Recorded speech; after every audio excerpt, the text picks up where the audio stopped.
오늘은 예수 그리스도의 이름으로라는 제목으로 사도행전 3장 1절부터 10절까지의 말씀을 함께 화면을 따라 봉독하겠습니다. 제가 한 절, 여러분들이 한 절 교독합니다.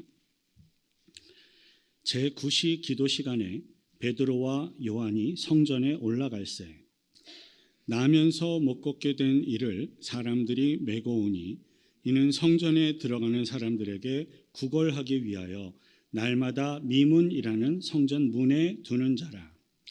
그가 베드로와 요한이 성전에 들어가려 함을 보고 구걸하거늘 베드로가 요한과 더불어 주목하여 이르되 우리를 보라 하니 그가 그들에게서 무엇을 얻을까 하여 바라보거늘 베드로가 이르되 은과 금은 내게 없거니와 내게 있는 이것을 내게 주노니 나사렛 예수 그리스도의 이름으로 일어나 걸으라 하고 오른손을 잡아 일으키니 발과 발목이 곧 힘을 얻고 뛰어 서서 걸으며 그들과 함께 성전으로 들어가면서 걷기도 하고 뛰기도 하며 하나님을 찬송하니 모든 백성이 그 걷는 것과 하나님을 찬송함을 보고 그가 본래 성전 미문에 앉아 구걸하던 사람인 줄 알고 그에게 일어난 일로 인하여 심히 놀라게 여기며 놀라니라. 아멘.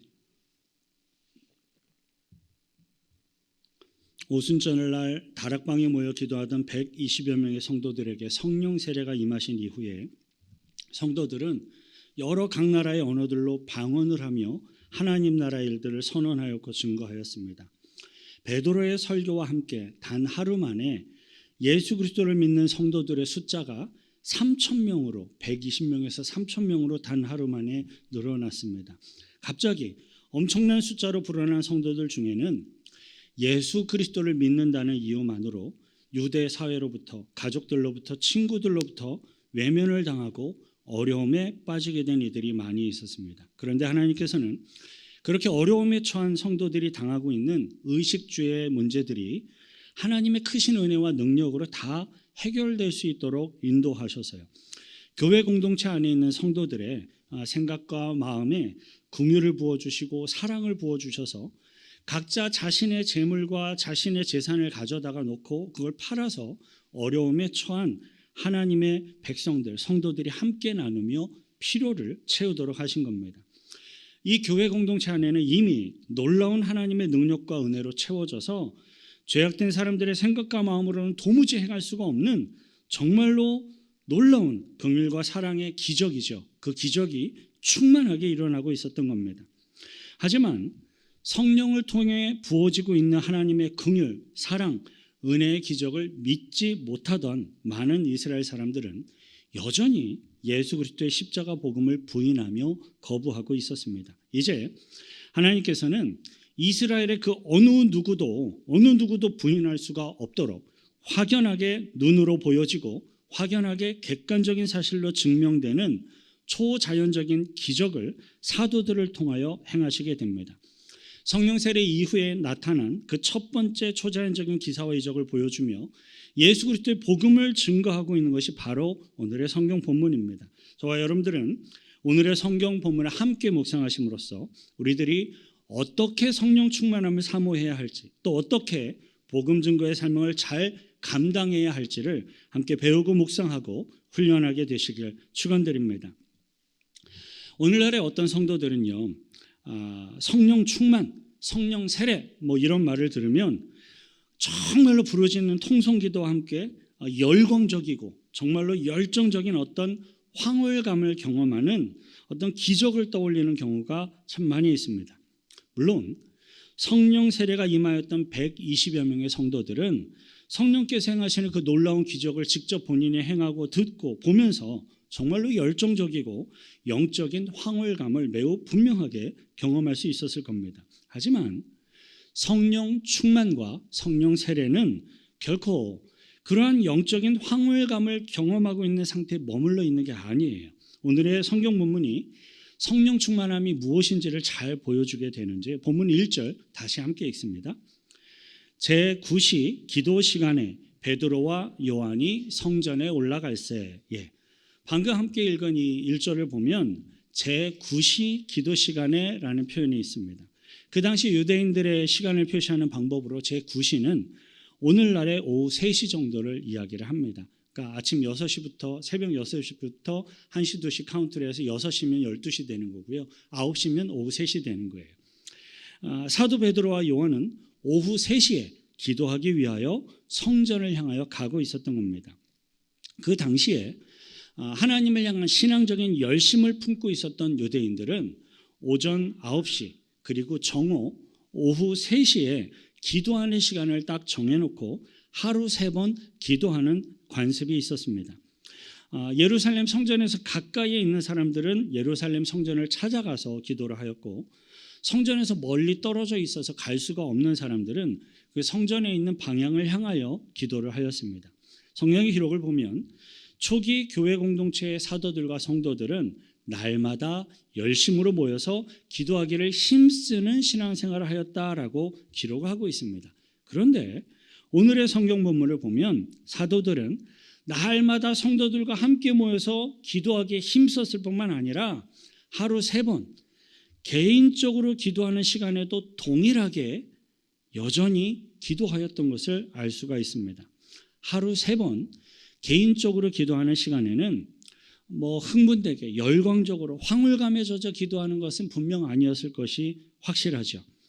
사도 베드로와 사도 요한은 성도들과 함께 모여서 기도에 힘쓰기도 하였지만 개인적으로 고요히 정말로 주님 앞에 고요히 기도하며 하나님의 말씀을 배우고 묵상하는 규칙적인 그러한 신앙생활을 꾸준히 하였던 것입니다. 이러한 사도들의 모습은 성령 충만함, 성령 세례가 무엇인지, 어떤 영적인 황홀감과 기적과 능력의 모습으로만 있는 것이 아니라는 것을 우리들에게 매우 잘 보여주고 있습니다. 물론 성령 충만함으로 인하여 나타나는 기적을 보고 능력을 보고 은혜를 체험하면서 영적인 황홀감을 경험할 수도 있죠. 좋은 겁니다. 하지만 그러한 것은 결코 성령 충만함의 본질은 아니에요. 성령 충만함으로 나타나는 부가적인 요소일 뿐이에요. 왜냐하면 성령 충만하였던 사도 베드로와 사도 요한이 개인적으로 시간을 정해서 고요히 기도하며 고요히 하나님의 말씀을 묵상하며 여전히 꾸준히 평상시와 똑같이 신앙생활하던 모습을 성경이 매우 잘 보여주고 있기 때문입니다. 하루의 일과가 시작하기 전에 아침 일찍 기도하는 새벽 기도나 혹은 하루의 일과가 다 마친 이후에 저녁에 잠자리에 들기 전에 매일같이 기도하는 것조차도요 결코 쉬운 일이 아닙니다. 하물며 하루의 일과가 한참 진행되고 있는 활발하게 일과가 진행되고 있는 오후 3시에 시간을 정해놓고 하나님께 나아가 기도하는 일은 더욱더 많은 희생과 헌신 그리고 노력이 정말로 많이 필요한 어려운 일입니다. 그럼에도 불구하고 사도 베드로와 사도 요한처럼 시간을 정해놓고 하나님 앞에 정기적으로 나가 진심으로 기도하는 분이 있다면 그 사람은 진심으로 하나님을 사랑하는 사람일 것입니다.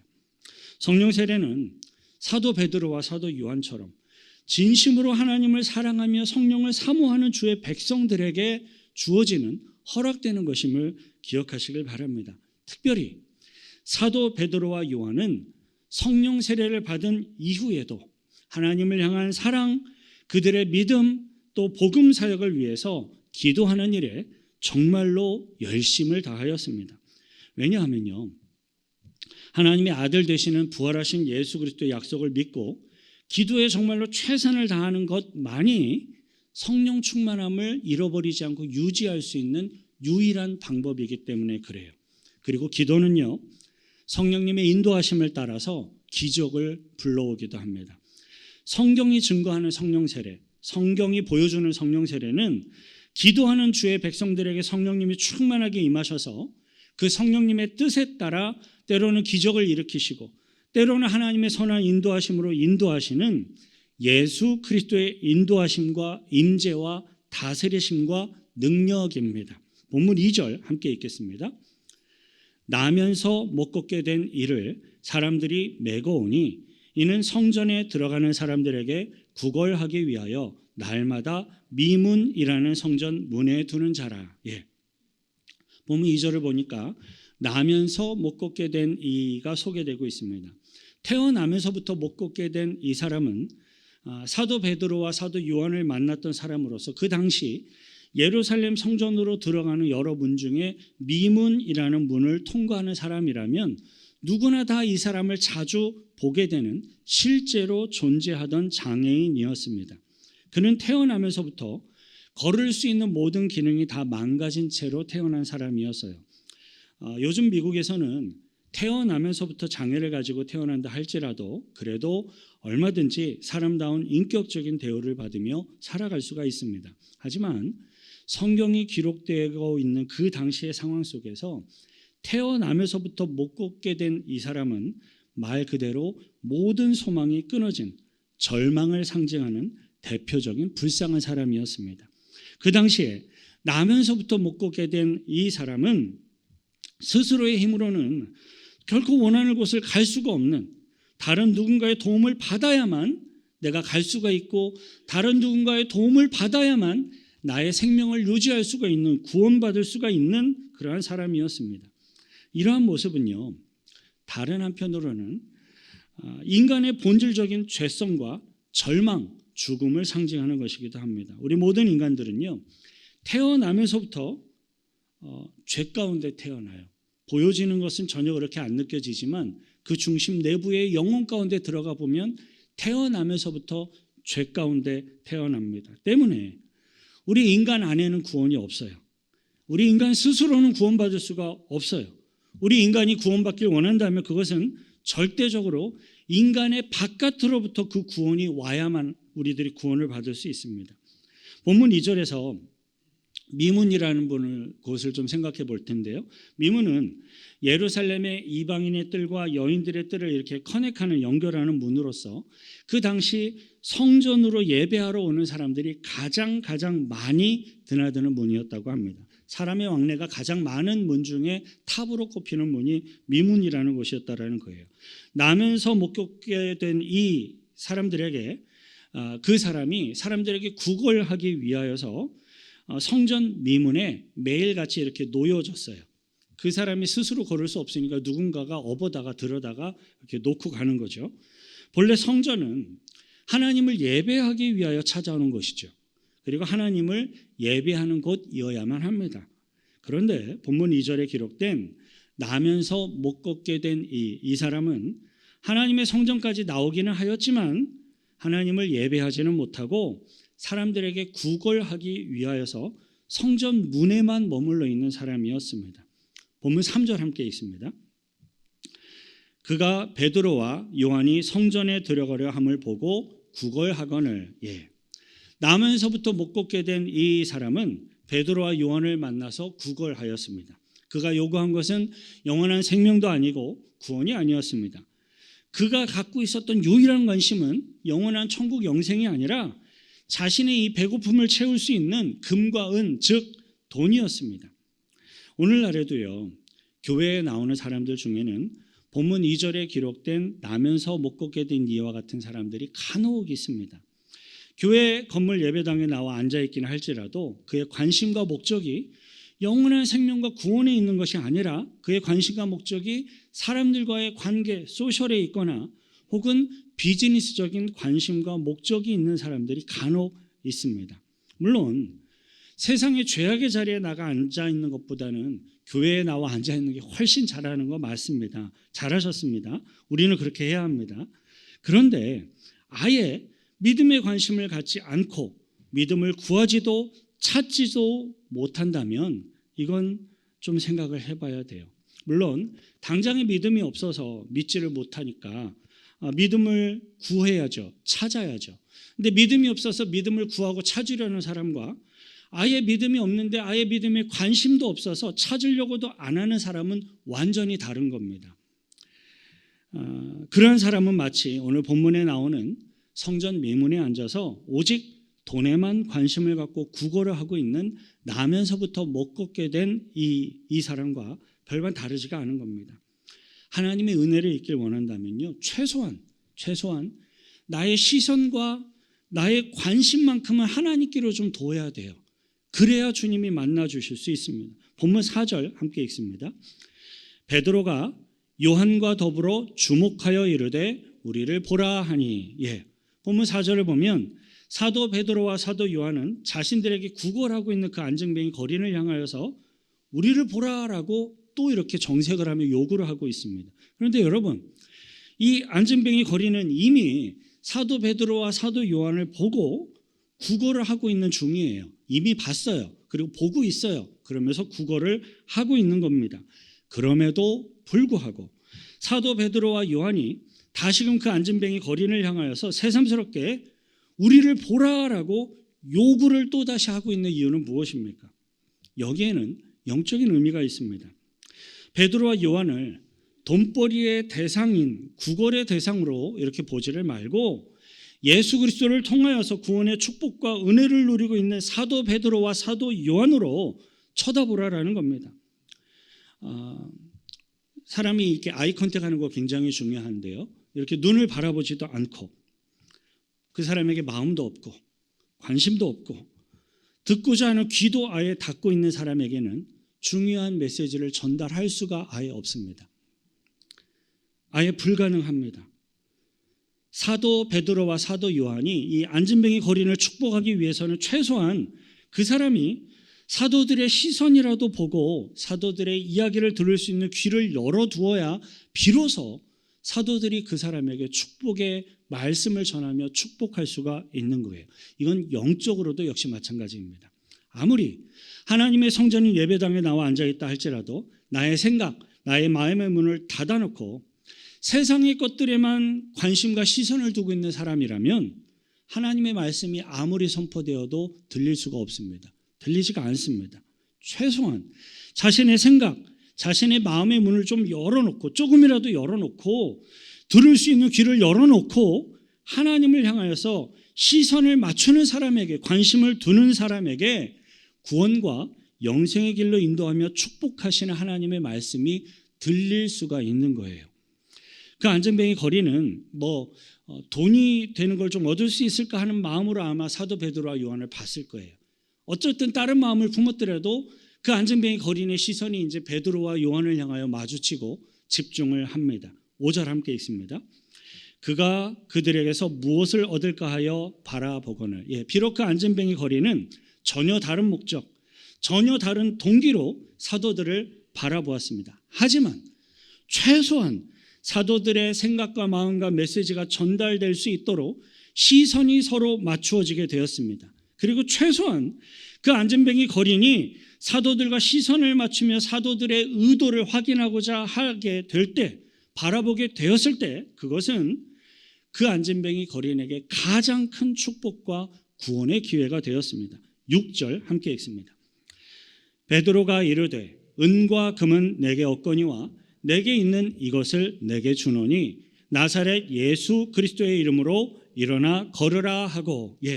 사도 베드로의 선언, 이 메시지는요, 그 안증뱅이 거린이 전혀 상상조차 할 수가 없었던 정말로 하늘에 속한 메시지였어요.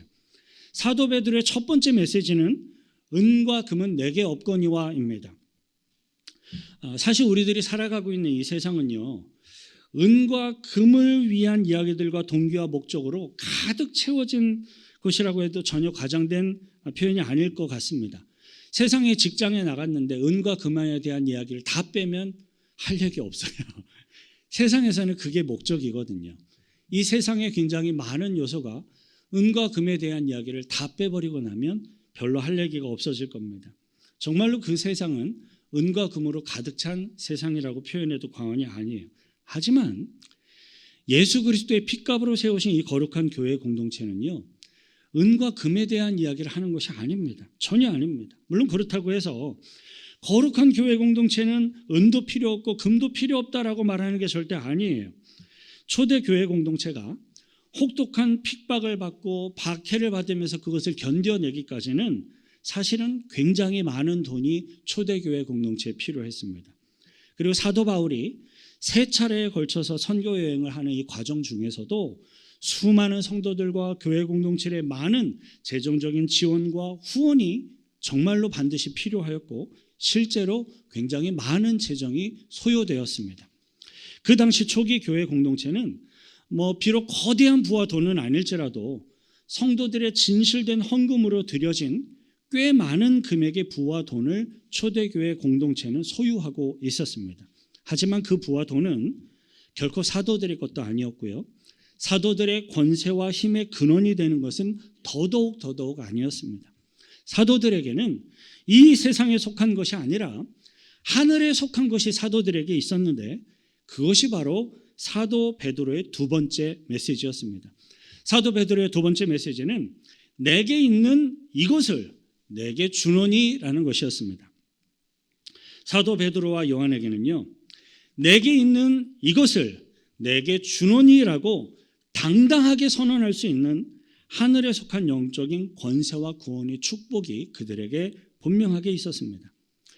그러한 사도 베드로와 사도 요한의 선언은 저와 여러분들, 우리 모든 믿음의 성도들에게도 동일한 선언, 동일한 고백이 되어야 하는 정말로 영적인 하늘의 권세와 구원의 축복인 줄 믿습니다. 거룩한 교회 공동체는요, 우리들이 소유한 이 하늘에 속한 영적인 권세와 구원을 이렇게 나누어 주는 곳이어야 합니다. 그러나 오늘날의 어떤 교회들은요, 돈의 유혹과 돈의 권세에 속아 넘어가는 경우가 간혹 있습니다. 교회도 세상처럼 돈을 사용해서 돈의 힘으로 무언가를 해결하려고 하는 것이죠. 돈이 많으면요, 돈의 힘으로 뭐 해결하는 거 쉽다고들 하더라고요. 돈이 많이 투자되어서 구제를 하고 돈을 많이 투자해서 교육을 하면 다 해결되는 것으로 크게 오해를 한다는 겁니다. 물론 거룩한 교회 공동체가 구제에 힘쓰고 교육에 힘쓰는 거 중요합니다. 반드시 필요합니다.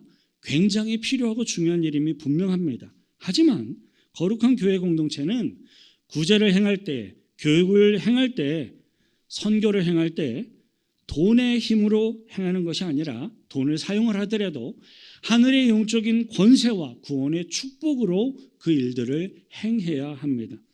물론 교회 공동체가 하늘의 영적인 권세와 구원의 축복으로 규제와 교육과 선교를 행할 때에도 돈이 사용되죠. 돈이 필요합니다. 돈이 지출되는 게 분명 맞습니다. 그렇다면 거룩한 교회 공동체가 돈을 사용을 하면서 하나님의 일들, 사역을 감당을 할 때에도 어떻게 하면 하늘의 영적인 권세와 구원을 축복을 나누어 주면서 할 수 있겠습니까? 그 구체적인 방법이 사도 베드로와 요한이 선언한 세 번째 다음 메시지예요. 셋째는 나사렛 예수의 이름으로 일어나 걸으라입니다. 우리 모든 믿음의 백성들이 소유한 하늘의 영적인 권세, 구원의 축복을 단 한마디로 표현할 수 있는 표현이 있다면요, 그것은 나사렛 예수의 이름으로라고 표현할 수 있을 겁니다. 사도 베드로와 사도 요한이 소유하였던 하늘에 속한 영적인 권세, 그 구원의 축복은 나사렛 예수 그리스도의 이름으로 인하여 소유하게 된 권세였고 소유하게 된 축복이었습니다. 저와 여러분들에게도 동일한 줄 믿습니다.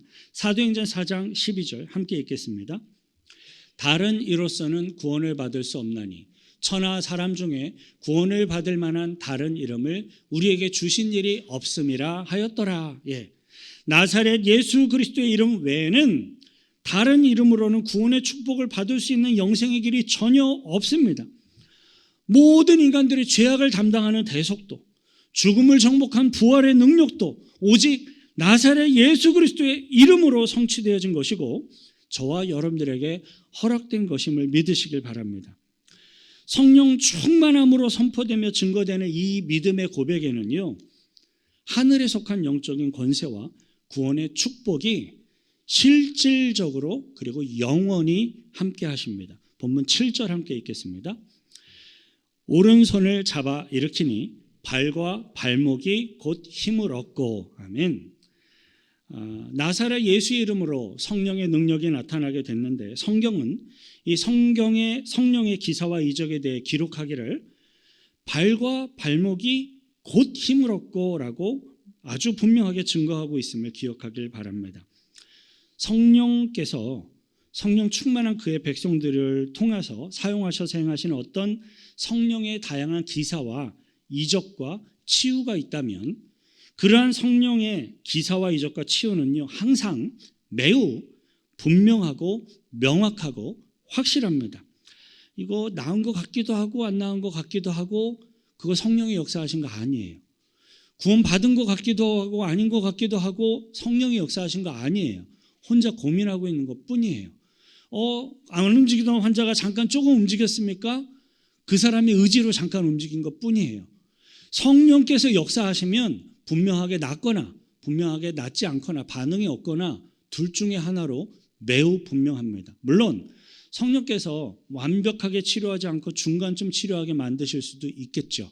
근데 그 결과가 나타나는 과정도 매우 분명해야 합니다. 성령께서 행하시는 일은 명백해요. 분명해요. 그리고 흐릿하지 않아요. 세상에 많은 이단들은요, 이단이 참 많습니다. 성령의 은사를 사칭하는 자신의 거짓말을 감추기 위해서 뭔가 그들이 일을 행할 때 당신이 믿음이 부족하기 때문에 기적이 일어나지 않은 것이다 라고 늘 자주 이야기를 해요. 거짓말하고 있으니까 기적이 일어나지 않는 게 당연한 거겠죠. 그런데 그 기적이 일어나지 않는 이유를 당신이 믿음이 없기 때문에 지금 기적이 일어나지 않는다라고 자주 이야기를 하고 그 책임을 그 사람에게 전가를 합니다. 하지만 여러분, 오늘 성경에서 안진뱅이가 그 안진뱅이의 믿음으로 일어난 것입니까? 아니에요. 성경에서 안진뱅이가 일어나게 된 것은 안진뱅이의 믿음으로 일어난 게 아니라 사도들의 믿음과 하나님의 역사하심을 통하여 그 안진뱅이가 그 은혜를 잊고 일어나게 된 겁니다. 성령의 기사와 이적은 결단코 나 스스로 애써서 정말로 믿고 열심히 확신해서 기적이 나타나는 게 아닙니다. 진정한 성령님의 기사와 이적은 항상 반드시 매우 분명한 결과를 보이도록 되어 있습니다. 성령님의 뜻에 따라서 때로는 기적이 일어날 수도 있고 때로는 기적이 나타나지 않을 수도 있고 성령님의 판단에 따라 기적이 필요하지 않아서 기적을 베푸시 않을 수도 있다는 겁니다. 성령께서 행하시는 초자연적인 기사와 이적은 전적으로 성령님의 뜻에 따라 필요에 따라 주어질 수도 있고 주어지지 않을 수도 있습니다. 그 선택과 결과는 전적으로 성령 하나님의 뜻과 의지에 달려 있습니다. 하지만 성령이 행하시는 나사렛 예수 그리스도의 이름으로 증거되는 진정한 믿음의 선포, 복음 증거에는요, 항상 그 분명한 결과가 주어지도록 되어 있습니다. 본문 8절 함께 읽습니다. 뛰어 서서 걸으며 그들과 함께 성전으로 들어가면서 걷기도 하고 뛰기도 하며 하나님을 찬송하니. 성령의 행하심과 나사렛 예수 그리스도의 이름으로 증거되는 복음 증거에는 항상 영혼 구원의 열매와 하나님께 영광 돌려드려지는 결과가 보장되어 있음을 믿으시길 바랍니다.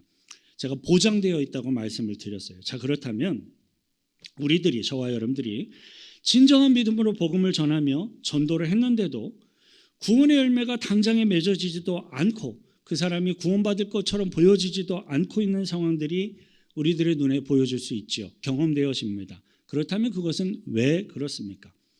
그 상황이 오늘 본문 9절 10절에 기록되어 있어요. 함께 읽습니다. 모든 백성이 그 걷는 것과 하나님을 찬송함을 보고 그가 본래 성전 미문에 앉아 구걸하던 사람인 줄 알고 그에게 일어난 일로 인하여 심히 놀랍게 여기며 놀라니라. 성령께서는 성령 충만한 사도 베드로와 요한을 통해서 기적을 베푸셨고 구원의 은혜를 베푸셔서 그 안진뱅이 거린을 고치셨을 뿐만 아니라 그가 하나님을 믿고 예수 그리스도를 믿고 구원받는 놀라운 이적을 그에게 허락을 하셨습니다. 하지만 그 놀라운 기사와 이적을 직접 자신의 눈으로 보면서도 당장에는 예수 그리스도를 믿지 못하고 구원의 자리로 나오지 못하는 많은 사람들이 그 당시 예루살렘에 있었던 것을 우리는 성경을 통해 확인해 볼 수가 있습니다. 왜 이런 일이 일어나는 걸까요? 왜냐하면요, 각 사람마다 하나님이 허락하시는 이 구원의 부르심의 시기, 방법, 행하심의 그 하나님의 뜻이 다 다르기 때문입니다.